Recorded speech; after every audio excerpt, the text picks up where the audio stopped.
Yes, mimi sina mashaka na hii tuzo ambayo amepewa Diarra.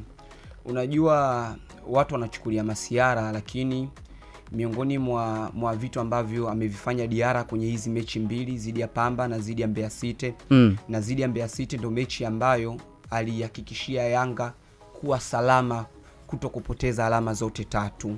Unajua siku ile hakuwa tu golikipa, alikuwa ni kama VAR ambayo imeenda kukataa goli la Mbeya City.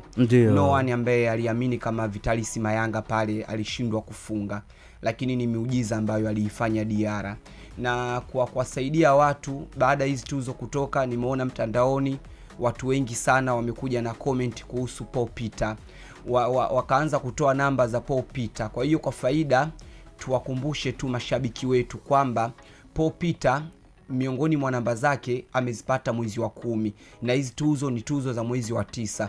Paul Peter watu wamejumuisha magoli yake, amefunga magoli 2 kwenye mechi zidi ya Mashujaa na kwenye mechi zidi ya Azam, na magoli yote yanaonekana ni ya umuhimu kwa sababu yalienda kuiondoa timu kwenye mtego wa kufungwa. Lakini mechi zidi ya Azam wamecheza mwezi wa 10 tarehe 1, na hizi tuzo zinaangalia wachezaji ambao wamefanya vizuri mwezi wa 9. The same tu Rushin Dirok, yule beki wa Simba